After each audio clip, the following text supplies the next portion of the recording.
The tactical world loves patches, and while oftentimes they're more of a fashion accessory, when it comes to medical stuff, first aid kits, it's important that they actually contain information. Because a lot of times, if the emergency arises and someone needs to access your first aid kit, you may be unresponsive and unable to help them. So it's important to be able to communicate key information to whoever that person is.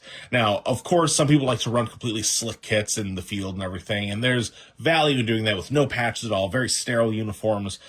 But typically, even if everyone has an SOP where everyone knows in your unit or team where everyone's first aid kit is because it's standardized, it's important to have at least some identifier of where it is.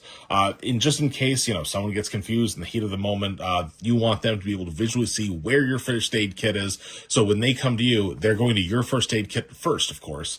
But in other cases, it may not be a teammate that is coming to help you. There's plenty of instances where civilians come to the aid of someone that's wounded in the field, and they're looking for first aid kit. It's important that you're able to have that stuff readily available, and the Red Cross is the most identifiable symbol for medical stuff.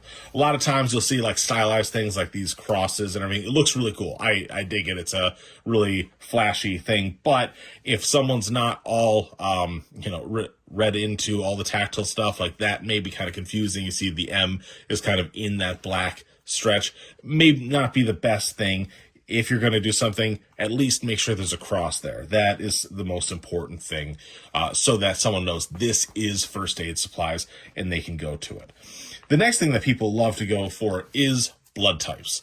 And you can see this either on a patch on the first aid kit, or you get like the big placards that go on the chest that have, your name, your blood type, the flag, all the cool stuff that everyone loves.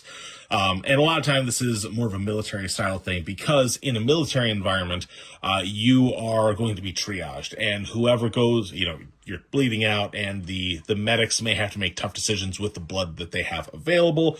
And in critical situations, there are plenty of instances in which people donate blood on the spot, and they do blood transfusions with healthy people within the aid tent as an emergency to keep people alive while they get to trauma centers. However, in a more non-military environment, whether you're in law enforcement or a prepared citizen, what have you, this gets a little bit odd. And the simple reason is that if you are being transported to any civilian trauma center, ER area, no trauma doctor, no ER doctor is going to look at the blood type listed on your kit and take that at face value. They are going to draw your blood. They're going to start you on whole blood, O negative, universal donor, and then they're going to do a blood test to figure out what blood type you have, and then eventually switch you over to that specific blood type. They're not going to just, he's O positive, I'll give him O positive blood. No, they're going to start you on O negative, and of course all the other blood types as well. Now, you may think that, I'll just, it doesn't hurt. I'll just leave O negative there, and then I can, go from there. More information is always better. But the problem is, are you sure you know your blood type? Like, theoretically, yes, you probably know your blood type. If you donated blood, if you're in the military, you theoretically know your blood type. But I guarantee that there are people watching this video right now that have their blood type plastered all over their kit. That's wrong.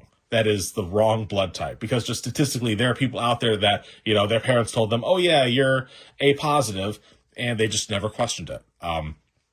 So there is a possibility that you might be wearing the wrong blood type. And if that gets to the ER doctor, you get shot and your buddy pulls off the patch, goes to the doctor and says, he's this blood type. The doctor may say, okay, cool, I'm still going to run a blood test. Then the blood test comes back and it's something totally different.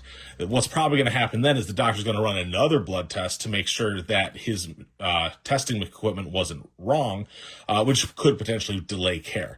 So for that reason, in a lot of non-extreme military situations, a lot of times people are getting away from the actual blood type tags and instead going to this NKDA, which stands for no known drug allergies. This is super important and should be on your kit, assuming you don't have any drug allergies, because this, when you put it on your kit, is much more relevant for the person actually getting to you and treating you, whether that's your unit medic or a first responder or a civilian. This tells them that you are not allergic to anything, so they can have that confidence to treat you with whatever drugs or equipment that they may have and know that you're not just going to suddenly have an allergic reaction. And of course, if you do have an allergy, have some equivalent tag to show that you're allergic to latex or you're allergic to whatever medicine, so that they don't accidentally kill you while you're treating you.